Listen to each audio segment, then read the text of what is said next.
Lebih 2.53 juta pengundi bagi pilihan raya umum Dewan Negeri Johor diseru keluar menunaikan tanggungjawab mereka Sabtu ini.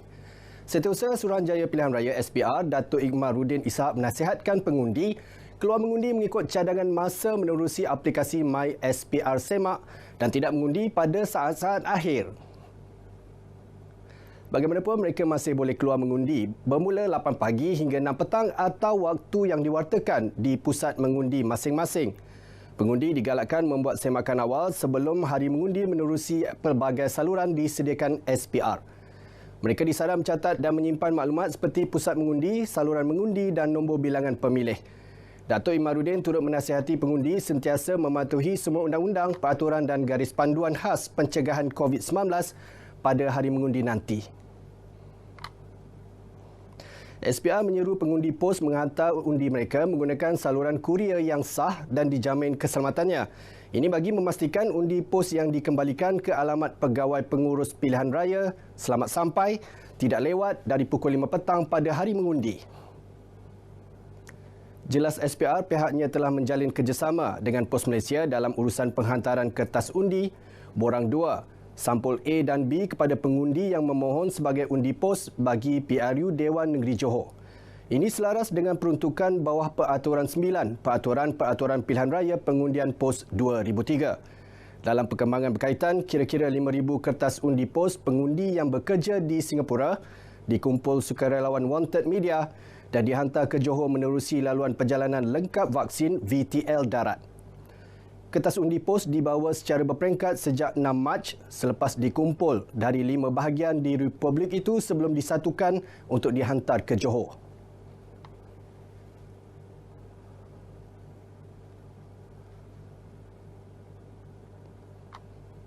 Saya rasa benda ni satu tanggungjawab daripada kami sebagai wakil rakyat Malaysia yang berada di Singapura untuk memudahkan urusan undi rakyat-rakyat Johor yang berada di sana untuk mengundi di Johor barulah.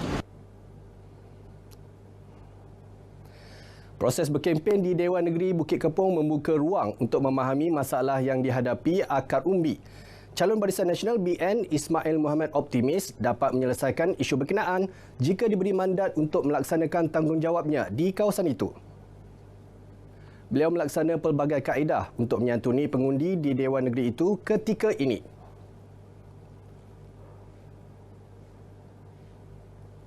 Setakat ini saya dah hampir keseluruhan dapat berkunjung di kawasan Bukit Kepong yang mana kebetulan saya pernah bertanding di sini dan jadi wakil rakyat di sini.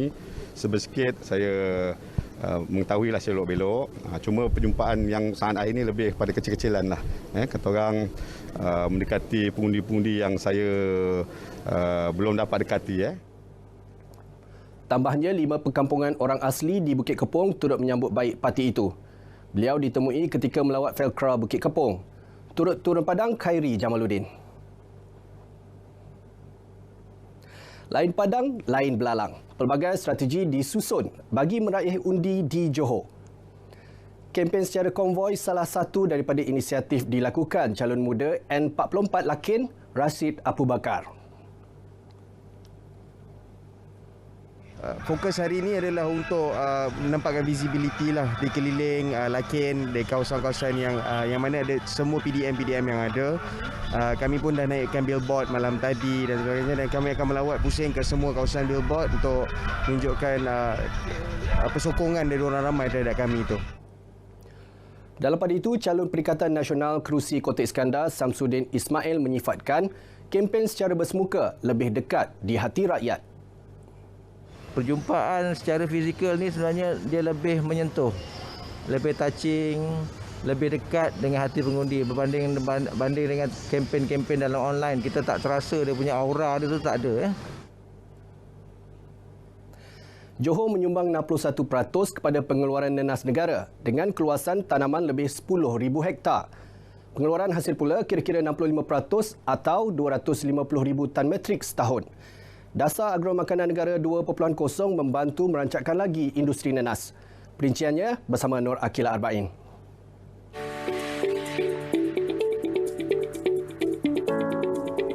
Pelbagai Pelbagai langkah diambil oleh LPNM bagi memastikan industri nenas negara di Johor khususnya terus berdaya tahan. Ia sekaligus memacu kepada perkembangan ekonomi.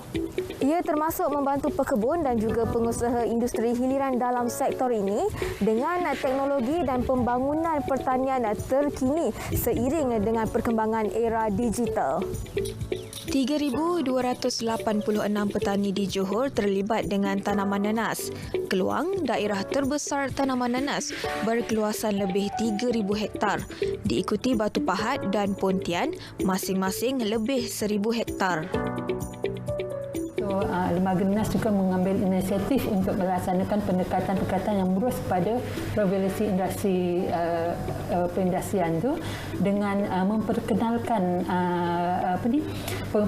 penggunaan teknologi tinggi dan juga pemasaran secara digital platform. So kat situ kita nampaklah kesannya di mana pengurusan penanaman nanas itu lebih efektif compare dengan secara tradisional.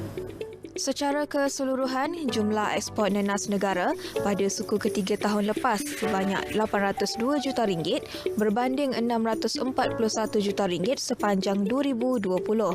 Tanaman itu dieksport ke lebih 20 negara, antaranya Singapura, Mesir, China dan Jepun. LPNM turut memainkan peranan besar bagi memastikan nanas berjaya dieksport ke luar negara. Jadi buat masa ni MCO lebih kurang 10 kontainer per bulan. Satu kontainer lebih kurang dalam 2,200 karton.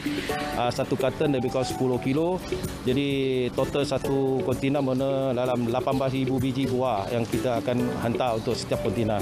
Kemana kalau pulata dalam ekar tu lebih kurang 1,5 ekar punya buah lah untuk kita nak diekspor keluar ke luar negara. Kemana permintaan untuk masa ini memang masih orang kata boleh mencukupi lah untuk kita diekspor keluar. Dapat tingkatkan lagi pendapatan saya daripada saya kerja di luar dengan tanaman nanas. Saya dapat tingkatkan saya punya pendapatan sebanyak RM3,000 sebulan ke atas. Sokongan dari LPNM dapat tingkatkan lagi saya punya hasil tanaman nanas sebanyak lebih 50%. Ya, LPNM banyak membantu kita pekebun-pekebun nanas ni dari segi khidmat nasihat, latihan, kursus,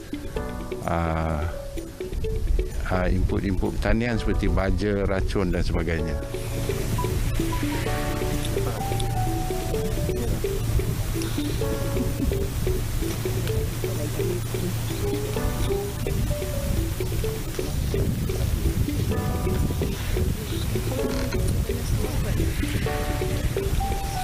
Ke arah sifar sisa, LPNM turut mengenal pasti potensi daripada sisa nanas. Malah kepelbagaian inovasi berjaya dihasilkan seperti produk kraft tangan dan cendawan. Ini sekaligus membantu usahawan industri hiliran meningkatkan pendapatan. Memang banyaklah membantu untuk saya naikkan saya punya perniagaan ni daripada segi khusus. Yang terbaru ni kita dapat penambahan buat galeri ni daripada bengkel dia naikkan galeri agro pelancongan. Tu lembaga nanas bagi saya yang paling besar lah selama saya mengikut dia. Dia dapat membantulah usahawan cendawan yang mengalami masalah habuk kayu getah, dan habuk kayu getah sekarang ni kos terlalu tinggi, mahal. So bila ada solusi untuk menggantikan habuk getah daripada sisa nanas, ia memberi harapan barulah kepada pengusaha dan cendawan supaya isu habuk kayu getah ni akan datang tiada isu lah, mana kita ada solusi untuk menggantikan habuk kayu getah ni daripada sisa nanas. Bagi memenuhi keperluan dan 2.0, LPNM menyasarkan keluasan tanaman nanas negara melonjak kepada 20,000 hektar 3 tahun lagi berbanding 17,000 hektar pada 2020. Nur Akila Arba'in, Berita RTM.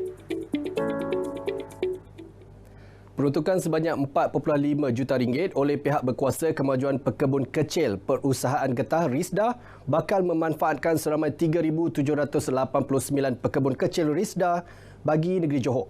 Manakala 1.29 juta ringgit lagi diperuntukkan bagi program pencegahan dan kawalan penyakit luruhan daun LDP.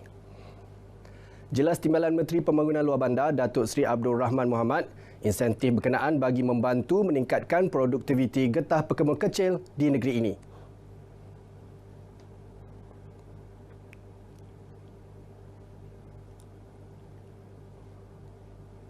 ini tak lain tak bukan matlamat kita untuk meningkatkan produktiviti getah kepada pekebun-kebun kecil, khususnya sasaran kita sebanyak 1,800 kg penghasilan untuk seka bagi setahun.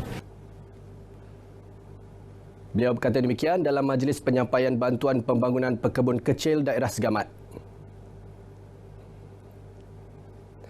Baik, setakat ini perkembangan PRU Dewan Negeri Johor. Esok merupakan hari terakhir buat calon-calon bertanding berkempen untuk memenangi hati rakyat sebelum hari mengundi Sabtu ini. Terus ikuti laporan langsung PRU Dewan Negeri Johor bersama RTM setiap hari melalui berita wilayah dan berita perdana. Saya Anas Manor, salam keluarga Malaysia.